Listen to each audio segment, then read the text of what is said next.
Okay बड़ीज, तुम देख रहे हो और यहीं पे तुम्हें कमाल की एनिमे एक्सप्लेनेशन मिलने वाली है। और आज हम देखने जा रहे हैं जुजुत्सु काइसेन किलिंग गेम के पार्ट 1 के एपिसोड 1 को। एपिसोड की स्टार्टिंग में यूजी को दिखाया जाता है जो कि अपने हाथ धो रहा होता है क्योंकि उसके हाथों पर ब्लड लगा होता है। यूजी अपने हाथ धोता है और काफी देर से धो रहा होता है। तभी अचानक से सीन चेंज होता है और यूजी एक बिल्डिंग में खड़ा होता है। उसके सामने एक स्पिरिट भी होता है जो कि उसको पकड़ने की कोशिश कर रहा होता है, लेकिन यूजी वहां से भागता है और ग्लास को तोड़ते हुए उस बिल्डिंग से कूद जाता है। लेकिन यहाँ पर बाहर भी बहुत सारे कर्स स्पिरिट्स होते हैं। यूजी नीचे आता है और इधर उधर देखता है, जिसके बाद वो फिर से भागना स्टार्ट कर देता है और कूदते हुए यूजी एक दूसरी बिल्डिंग में घुस जाता है। और यहाँ पर बहुत सारे कर्स स्पिरिट्स भी निकल रहे होते हैं यूजी को पकड़ने के लिए। यहाँ पर एक चॉकलेट भी पड़ी होती है, यूजी उसको उठाता है और उसको खा लेता है। लेकिन तभी यूजी के ऊपर बहुत सारे कर्स स्पिरिट्स अटैक कर देते हैं, लेकिन यूजी उन सबको खत्म करने लगता है। लेकिन जब यूजी उस बिल्डिंग से बाहर निकलता है, ये कर्स स्पिरिट यहाँ पे आता है और वो यूजी को पकड़ लेता है, जिसके बाद वो उसको उड़ा के वहां से ले जाता है। लेकिन उसके हाथ से यूजी छूट जाता है और बिल्डिंग से होते हुए फिर से यूजी बाहर निकलता है।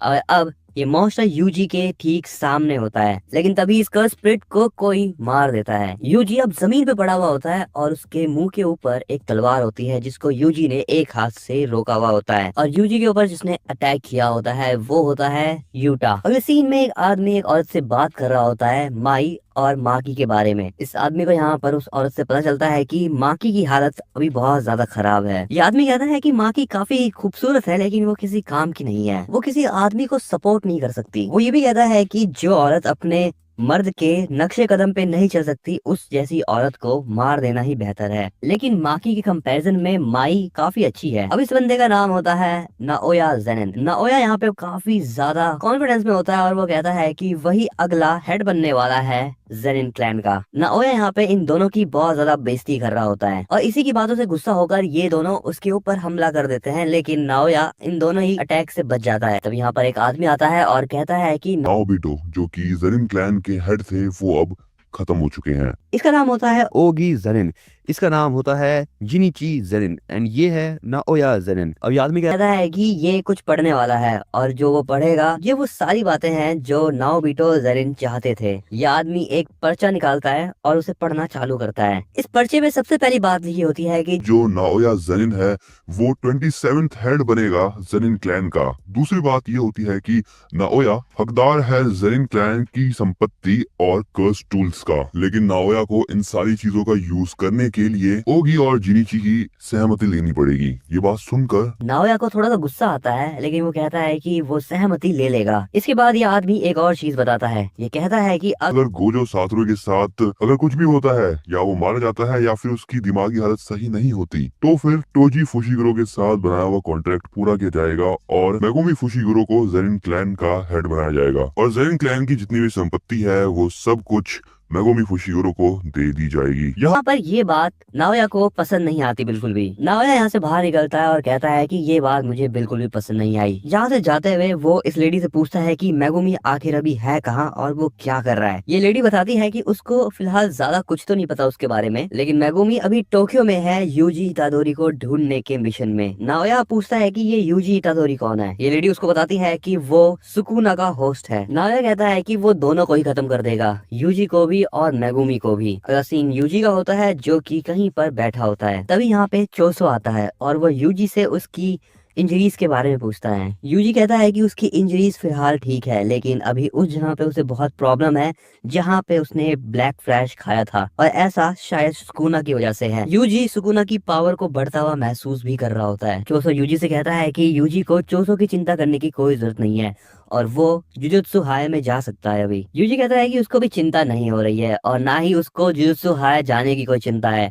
वो फिलहाल ये सोच रहा है कि सुकुना के दिमाग में अभी कुछ चल रहा है और इस चीज के लिए वो मेगुमी का यूज करेगा। अब यूजी और चोसो यहाँ से जाने लगते हैं, लेकिन यूजी चोसो को कहता है कि अभी उनका काम है इस जगह के ज्यादा से ज्यादा कर्स स्पिरिट्स को खत्म करना। अब यहाँ पर यूजी कुछ कर्स स्पिरिट्स को बाहर निकालता है और वहाँ से भागने लगता है। ये कर्स स्पिरिट पागलों की तरह उसको मारने के लिए उसके पीछे पड़ जाते हैं। यूजी जिस पुल के ऊपर भाग रहा होता है वो पुल पूरा तहस नहस होने लगता है, लेकिन तब भी यूजी रुकता नहीं है और वो भागने लगता है। अब भागते हुए यहाँ से यूजी कूद जाता है और उसको आसमान में एक और कर्स स्पिरिट दिखता है, लेकिन यूजी उसको किक मार के खत्म कर देता है। अब यूजी नीचे गिर रहा होता है, लेकिन तभी उसको एक दूसरा कर्स स्प्रिट पकड़ लेता है। ये कर्स स्प्रिट यूजी को इधर उधर लेके भागने लगता है, लेकिन यूजी उसको एक पंच करता है और वो ब्लास्ट हो जाता है। लेकिन तभी यहाँ पर यूजी इधर उधर देखने लगता है और वो देखता है कि एक बहुत बड़ा सा कर्स स्प्रिट उसके तरफ ही बढ़ रहा है। ये कर्स स्प्रिट यूजी को किक करने वाला होता है, लेकिन यूजी वक्त रहता है यहाँ से भाग निकलता है। जैसे ही यूजी यहाँ से भागना शुरू करता है, उसके पीछे बहुत सारे कर्स स्प्रिट्स पड़ जाते हैं। यूजी सड़क पे भाग रहा होता है, उसके पीछे सारे के सारे कर्स स्प्रिट होते हैं,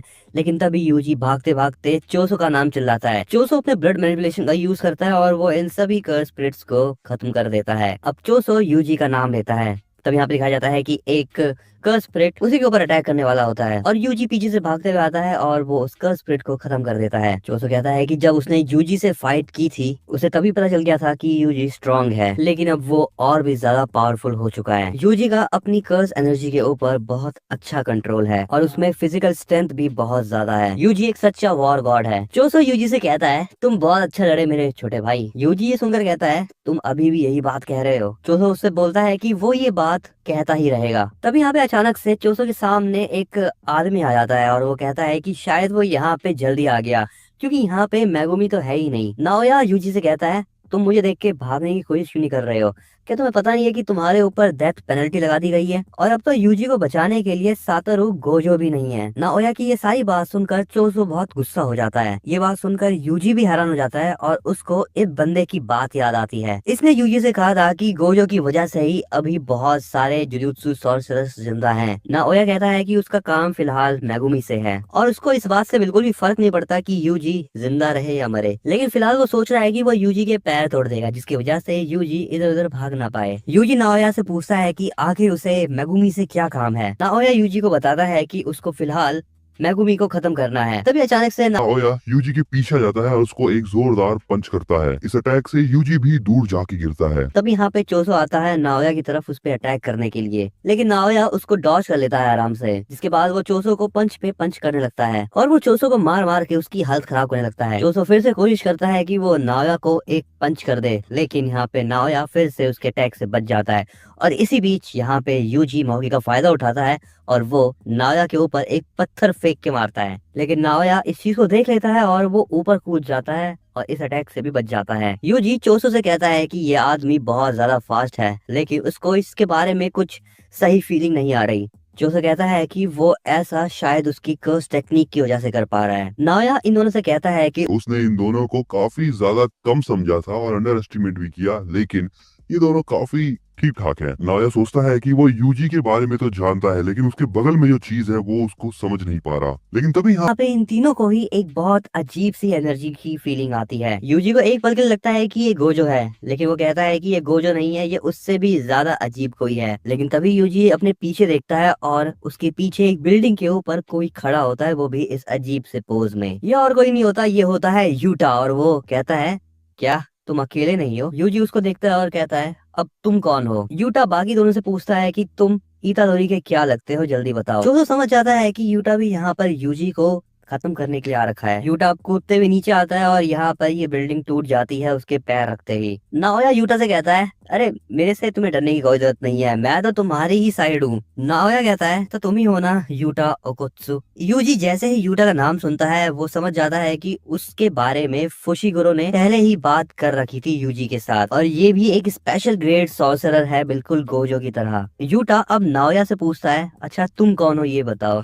नाओया कहता है कि वो नाओया जरिन है, माकी का भाई, और उसको भी सेम ऑर्डर मिले हैं यूटा की तरह यूजी को खत्म करने के लिए। चोसो यूजी से कहता है कि उन्हें अब यहाँ से भाग जाना चाहिए। नाओया यूटा से कहता है कि वो आराम से यूजी से लड़ सकता है और नाओया उन दोनों के बीच में नहीं आएगा। चोसो यूजी से कहता है कि वो नाओया को रोक लेगा यहाँ पर, और इस मौके का फायदा उठाकर यूजी को यहाँ से भाग जाना चाहिए। नाओया यूटा से ये भी कहता है कि यूजी को खत्म करने के बाद यूटा को रिपोर्ट करने के लिए थोड़ी देर रुकना होगा, क्योंकि उसे यूजी का यूज करना है ताकि वो किसी को ढूंढ सके। दूसरी तरफ यहाँ पर चोसो यूजी को बता रहा होता है कि अगर वो यूटा से फाइट करता है तो वो मारा जाएगा, क्योंकि ये बिल्कुल गोजो जैसा ही है। नाओया यहाँ पे ये सोच रहा होता है कि वो यूटा को अभी फिलहाल मेगुमी के बारे में नहीं बता सकता। यूटा कहता है कि वो नाओया की बात से सहमत है। अब बिना किसी और चीज का वेट करे यहाँ पर चोसो जो है वो अटैक कर देता है। यूजी यहाँ पे भाग रहा होता है, लेकिन यहाँ पे तुरंत ही यूटा यूजी के जस्ट पीछे आ जाता है। यूटा भी देखता है कि यूजी काफी ज्यादा फास्ट है। दूसरी तरफ चोसो सोच रहा होता है कि उसने यूटा के रास्ते को रोकने की सोची थी, लेकिन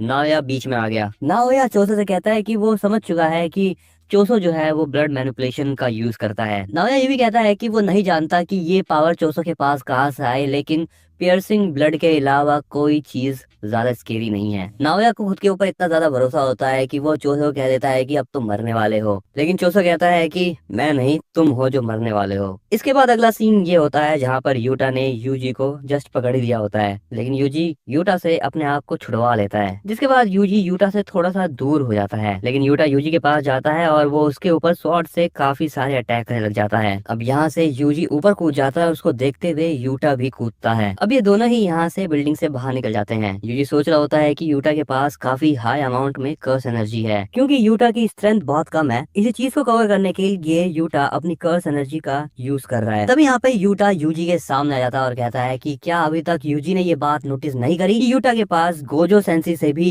ज्यादा कर्स एनर्जी है। लेकिन गोजो सेंसी के पास 6 आइज है, जिसकी वजह से उनकी एनर्जी जो है वो लीक नहीं होती, लेकिन यूटा की कर्स एनर्जी लीक होती है, यानी उसकी कर्स एनर्जी खत्म भी हो सकती है एक टाइम पर। ये सारी बातें करने के बाद यहाँ पर यूटा फिर से यूजी के ऊपर अटैक्स करना चालू कर देता है। यूजी को यहाँ पर ये बात पता होती है कि जितना ज्यादा अच्छा सॉर्सरर होगा वो अपनी कर्स एनर्जी को उतना अच्छे तरीके से यूज कर पाएगा। लेकिन अगर यूटा का केस देखे तो उसमें से कर्स एनर्जी निकलती ही जा रही है, इनफैक्ट उसके स्वॉर्ड से भी। यही रीजन है कि यूजी यूटा के नेक्स्ट मूव को प्रिडिक्ट भी नहीं कर सकता। यहाँ तक कि यूटा के ऊपर जो भी अटैक होंगे वो उसके डैमेज को भी कम कर सकता है। लेकिन अब यूजी भी यहाँ पर अपने आप को तैयार कर लेता है और कहता है कि वो अभी हार नहीं मान सकता। यूजी यहाँ पे भागता है कि तभी यूटा एक गाड़ी को भी बीच में से कट कर देता है। आगे बढ़ते ही यूजी को यहाँ पर एक कार में एक खंजर मिल जाता है।